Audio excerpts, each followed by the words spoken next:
বাসর রাতে বউকে তুই বলে ডেকেছিলাম। বলেছিলাম তুই আমাকে আপনি করে ডাকবি, কাছে ঘেঁষার চেষ্টা করবি না কখনো। কারণ বউ ছিল পুরোটাই কালো কয়লার ড্রাম, কুচকুচে কালো তার গায়ের রং। বাসর ঘরে ঢুকে বিছানায় তাকিয়ে দেখি ঠিক যেন একটা কালো কুকুর বসে আছে, লাল ঘোমটা দিয়ে, ঠোঁটে লাল লিপস্টিক, কপালে ঘ্যামা একটা টিপ। কি বিচ্ছিরি সাজ, লাল কালোই কি আগোছালো সাজ। বাতি বন্ধ করতেই বুঝলাম যেন একটা আধার নিয়ে শুয়ে আছি। নেহাত যৌনতার দায় সারা হয়ে গিয়েছিল সে রাতে। তারপর বিছানা থেকে তুলে দিয়েছিলাম তাকে। যৌতুক বিরোধী ছিলাম আমরা, তাই বাবার বক্তব্য ছিল বিনা যৌতুকে নিজের আত্মীয়ের করে মেয়েকে পুত্রবধূ করে আনবে। তাই হলো হাজারো অনিচ্ছা সত্ত্বেও বাবার গরিব বন্ধুর কালো মেয়েকে বিয়ে করতে হলো আমায়। কলেজে সেলফি বয়ের এমন একটা বউ জুটল যে জীবনে বউকে নিয়ে আর সেলফি তোলা যাবে না। বন্ধুরা অনুরোধ করত বউ নিয়ে বাড়িতে আসতে, কিন্তু আমি তাকে নিতাম না। লজ্জা আছে তো না কি? রাতে বাড়ি ফিরতাম দেরি করে, তখনও সে জেগে থাকতো, খাবার বেড়ে দিত। কথা বলতাম না আমি। কিভাবে বলি? বারে ডিস্কোতে সুন্দরী মেয়ে দেখে বাড়িতে এমন আলকাতরা ভালো লাগে? ওর কি প্রয়োজন সেটা কোনোদিন জিজ্ঞাসা করিনি। বাড়িতে সবার কাপড় কেনা হতো, খাবার তো আছেই, আর কি চাই? এভাবেই কেটে গেল কয়েক মাস।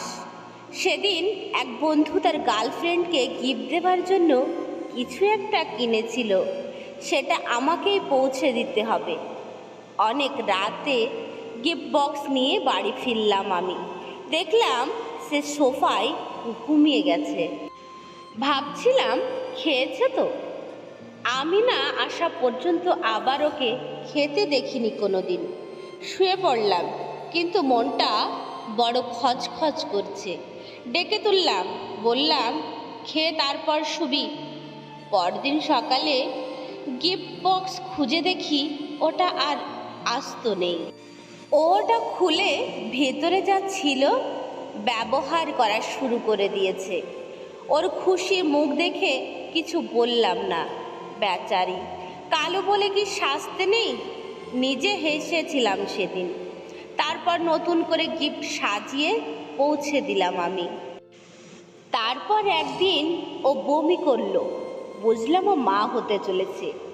এক শীতের বিকালে বাবা মা বেড়াতে গেছিল গ্রামে। বাসায় রইলাম আমি আর সে রাতে তাড়াতাড়ি বাড়ি ফিরলাম, কারণ বাড়ি পুরো একা। গ্রামের মেয়ে, বলা যায় না ভূতের ভয় টয় পায় নাকি। বাসায় ফিরে শুনলাম রান্না হয়নি। কারণ জানতে চাইলো। ও বলল, ভেবেছিলাম আপনি বন্ধুদের সাথে খাবেন, দুপুরের কিছু ভাত ছিল, আমার হয়ে যাবে। তাই ফ্রিজ খুলে দেখলাম সামান্যই ভাত। বললাম চল কাপড় পরে নে, হোটেলে খাবি। ও যেতে চাইলো না, আমিও রেখে যেতে পারছি না। এক বাড়ি বলে অবশেষে দুজনেই বাহির হলাম। রাতের শহরে ও যেন হা করে দেখছিল। বললাম হাত ধর, না হলে ভিড়ে আবার হারিয়ে যাবি।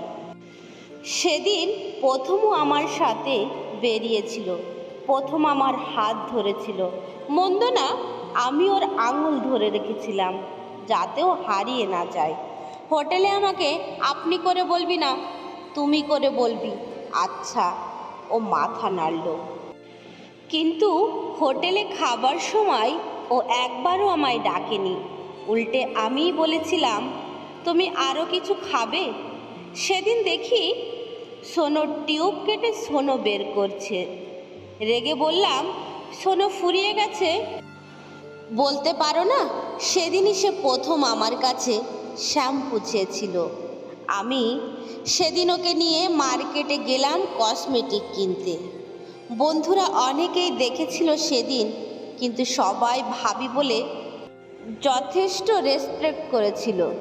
সবাই 3 দিন পর আড্ডাতে আসার জন্য অনুরোধ করেছিল। ওকে 3 দিন পর আমি ওকে নিয়ে গিয়েছিলাম মোটর সাইকেলে। ওর জীবনে প্রথম লং ড্রাইভ, আর ড্রাইভার ছিলাম আমি।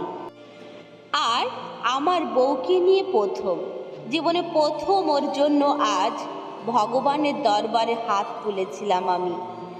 ও যেন সুস্থ থাকে, কারণ আজও মা হবে, আমি বাবা হব। জানি না কোথা থেকে আজ এত কান্না আসছিল আমার। হাসপাতালে ওর কাছে বারবার ছুটে যাচ্ছিলাম।